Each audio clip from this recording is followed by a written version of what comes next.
Olá, queridos da Pílula de Acolhimento. Hoje nós estamos fazendo o nosso quinto tema, reconstrução. Então a gente falou do choro, a gente falou da importância de nós termos contato com as nossas emoções, nós falamos da questão do propósito, da dor, a diferença entre sofrimento. E hoje, de uma forma muito importante, a gente tem que começar a pensar como é que eu vou me reconstruir depois de ter passado tudo isso. A vida vai se passando alguns dias, alguns meses, ela vai nos fazendo esse convite. Como eu vou reconstruir? Eu vou conseguir entrar num processo de reconstrução à medida que eu me alimente de certas realidades que, por exemplo, aconteceu e eu não tenho nada que eu possa fazer, eu posso chamar isso de aceitação de realidade. Aconteceu e impactou a minha vida. Eu também posso chamar isso de realidade, porque realmente não tem como dizer que isso não impactou a nossa vida. Isso mudou a direção do curso daquilo que a gente vinha fazendo, né? Então a gente vai ter que encontrar uma nova forma de navegar nesse rio. Mudou a vida de como eu vejo a vida. Olha que interessante, né? Muda nossos valores, quais as prioridades, né? Muda muitas perspectivas em relação à vida depois de a gente viver uma perda, por exemplo, tão dolorosa pra gente.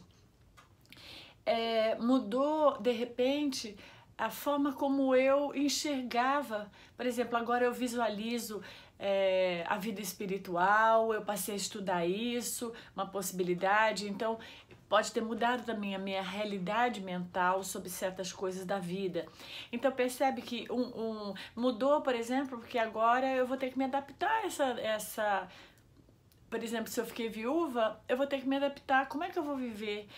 Vai ter que mudar, por exemplo, minha vida financeira, vai ter que mudar como eu faço as coisas, né? Então, por exemplo, vamos supor que eu cuidava da minha mãe ou do meu pai, eles estavam extremamente doentes, um dos dois, e minha mãe se foi. Eu tinha aquela realidade, eu acordava, eu ia com ela no médico, eu dava banho nela. Então minha vida estava construída em cima de uma realidade que não existe mais. Então aí por isso a gente fala, eu sinto um vazio. Por quê? O vazio ele provém daquilo que como é que eu vou ocupar agora esse espaço, sendo que isso que eu fazia era a minha vida. Então, pessoas que ficaram muitos anos cuidando de alguém doente, por exemplo, um filho doente que nasceu com uma necessidade de cuidados maiores, se ele parte ou ela parte, a gente perde o sentido, porque a nossa vida era aquilo. Então, isso vai solicitar da gente uma reconstrução. Uma reconstrução, às vezes física, porque a gente... de repente eu morava numa casa super grande com meu esposo parte e eu me vejo mais confortável num lugar bem menor, ou então eu morava na casa de minha mãe, agora minha mãe parte, essa casa vai ter que ser vendida, eu me vejo numa condição de ter que fazer uma mudança, inclusive fisicamente. Então a vida, diante dessas circunstâncias que a gente passa, às vezes a reconstrução, ela é uma reconstrução emocional, né? Uma reconstrução mental, porque eu vou precisar de me adaptar a outras coisas, uma reconstrução física, financeira, dependendo, pode ser uma delas, todas essas, né? Cada caso é um caso. Mas uma coisa, ela é para todos. Há uma necessidade de uma reconstrução. Essa reconstrução a gente poderia chamar de uma aceitação de que a vida gerou um movimento que eu preciso reconstruir a forma como eu estava navegando. Eu preciso fazer, o roteiro ele não mudou. O roteiro de eu cuidar de mim, buscar ter valores, me empenhar no meu emprego. Esse roteiro, né, da pessoa que eu sou, ele não muda, o roteiro não muda. Mas eu vou precisar de reconstruir as circunstâncias que eu navego nesse roteiro. Por exemplo, né, eu vou precisar de lidar com as saudades, eu vou precisar de lidar com as minhas questões emocionais, eu vou precisar de olhar para trás e ver o que como foi que eu atuei dentro das circunstâncias de quando eu estava junto para eu ficar bem.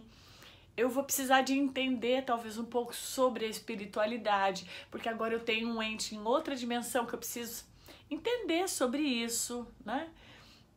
Eu vou precisar de rever várias coisas sobre a vida no sentido de que eu sempre soube que a morte existia, mas agora eu tô sentindo ela passa por mim, através de mim, né? Então eu vou precisar. Eu não gastava um tempo pensando nisso, porque isso nunca tinha acontecido. Agora ela chega, entra, né, adentra, passa sobre mim, passa sobre minha vida, e eu vou precisar pensar sobre isso. O que é a morte, como lidar com ela, como se reconstruir depois dela, etc, né? Percebe como ela toca, né? De repente o meu esposo se vai e eu me vejo tendo que cuidar dos meus filhos sozinha. Então eu tenho que dar minha educação para meus filhos, eu vou ter que sustentar meus filhos. E a gente dividia esse trabalho e agora a gente não divide mais, né? Ou porque ela se foi, ou porque ele se foi. Então, nessa ausência de divisão, eu vou ter que reconstruir uma nova forma de me adaptar a essa nova realidade. Por isso o tema chama reconstrução. Então, qual é a minha proposta? A proposta que eu trouxe no tema, depois que eu trouxe dentro da meditação, é que nós não criemos mais resistências a essa construção. Porque às vezes o que a gente faz? A gente fica muito triste, a gente fica muito mal e, por exemplo, a gente apenas cai na medicação. Então, como a gente fica muito mal, a gente toma remédio, esse remédio dá uma anestesiada na nossa vida, e enquanto, veja bem, eu não sou contra remédio, o remédio é um estágio, é algo que pode ser necessário, porém, o remédio ele é uma fase. A gente não vai tomar remédio ao invés de construir a nossa realidade, e a gente vai tomar remédio e se anestesia numa nova fictícia realidade que a medicação nos traz, de um suposto bem-estar ou calma, etc. Em algum momento esse remédio vai ter que ser tirado, você teria que buscar uma terapia paralela a esse remédio para ir trabalhando nessa reconstrução. Então, com a terapia paralela à medicação, a medicação te dá um fôlego para você poder suportar essa dor, porém reconstruindo a sua individualidade diante dessa circunstância paralela à medicação. Se isso não acontecer, você pode ficar viciado no remédio e se encontrar numa nova realidade que não é a sua, apenas é aquela sensação, remédio te deixa meio mole, te deixa mais, né? E tem gente que vai buscar remédio, tem gente que vai buscar a droga, tem gente que vai começar a beber, tem gente que vai dormir bastante, são outras anestesias, né? Tem gente que vai comer muito, a gente vai entrar por alguma compulsão que nos alivie, né? Esse vazio. Então eu diria, a medicação, voltando, ela faz parte para algumas pessoas, né, tomar alguma coisa para dormir, para se acalmar, porém ela precisa ser acompanhada da terapia, porque a terapia vai ajudar você a reconstruir, né? E esse reconstruir é um reconstruir interno e externo. Então, a minha proposta é que vocês se abram para essa reconstrução. A gente tem tendência, às vezes, de criar resistências como se ela não fosse acontecer. Por isso que a palavra que vem associada para mim com reconstruir é a aceitação. A gente poderia colocar uma palavra ainda melhor, que assim, que vai talvez exigir um pouco mais de nós, mas que na verdade ela é extremamente apropriada, que é a resiliência. Sermos resilientes ao processo da vida. Isso significa, a resiliência significa uma aceitação profunda, né? Eu entendo, eu sou resiliente ao momento, à circunstância e entendo que isso tudo faz parte. Ah, eu não sabia que ia acontecer, ninguém sabia. Eu não entendo porque aconteceu. Eu sou resiliente que certas coisas eu ainda não tenho competência de entender. Não tenho. Tem coisas que eu não tenho competência de entender. Não sei porque Deus faz certas escolhas. Eu não sei porque vem a tempestade. Assim, eu não sei porque isso é necessário em certos momentos. Pode ter algumas explicações científicas, mas ainda assim, porque num lugar e não em outro, né? Então, assim, tem uma série, gente, de respostas que a gente absolutamente não tem. Eu até diria que nessa vida a gente não vai ter. Então, ser resiliente é aceitar isso, aceitar a vulnerabilidade da nossa existência e da existência de todos que estão neste planeta. Ser vulnerável absolutamente não me assusta.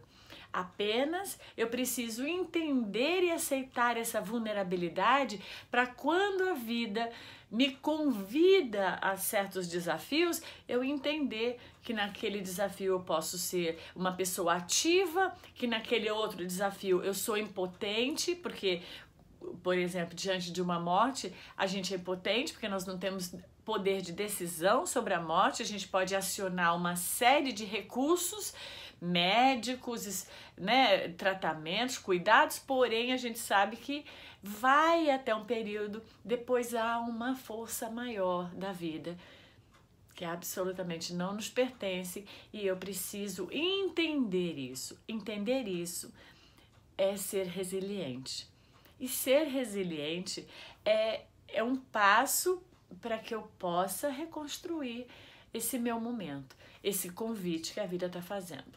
E encontrar o propósito e aprender a lidar com a dor e entrar em contato com meus sentimentos, né?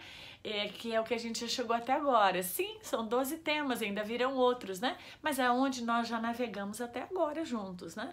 Aí, quando eu penso em reconstruir, eu penso em somar a questão de encontrar um propósito na minha dor. Encontrar um propósito. Então, de hoje em diante, eu vou me doar porque o amor transborda. Isso é um propósito?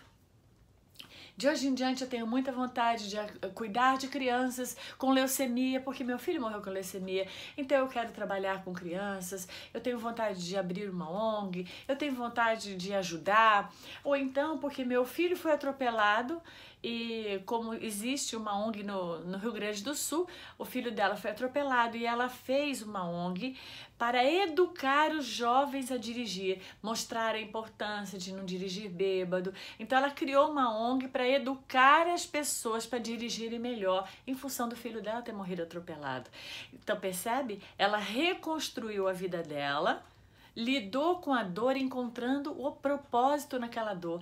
Então ela vai instruir, ajudar outras pessoas que também sofrem e cada um ligado de repente na sua área, né? Na área da doença, na área, por exemplo, como eu falei, do atropelamento.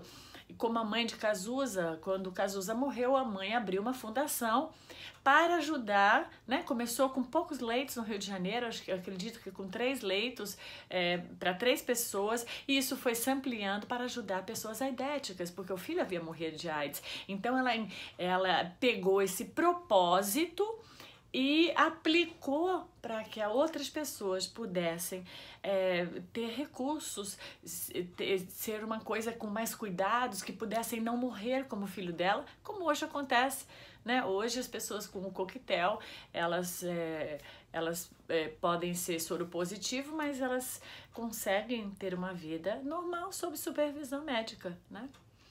Então, percebe a importância, gente, de nós reconstruirmos a nossa vida em cima dessas bases? Então, um grande beijo para vocês. A gente estar junto tem sido um presente da vida e vamos nos esclarecendo, vamos tirando as arestas, vamos nos dando oportunidade de ver dessa forma mais ampla, porque muitas vezes a dor, ela nos paralisa. Então as coisas até vêm de fora, as coisas até vêm de dentro, mas eu tô paralisada.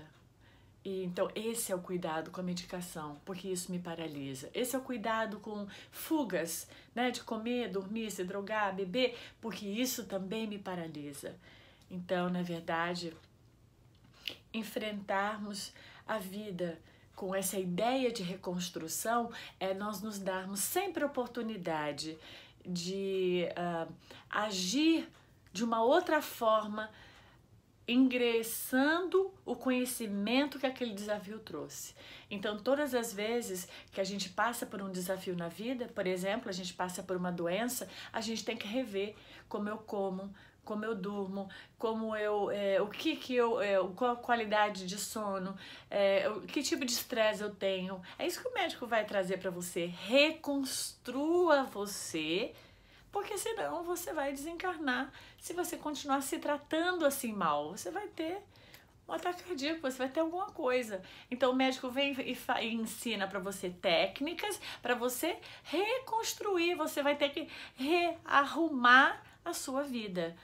Então, esse convite de reconstrução de como nós estamos conduzindo a vida, ele vai chegar pra gente de várias diferentes formas. Uma delas é o luto. Um grande beijo, aquele beijo da minha netinha, de coraçãozinho pra vocês, que eu adoro. Até a próxima.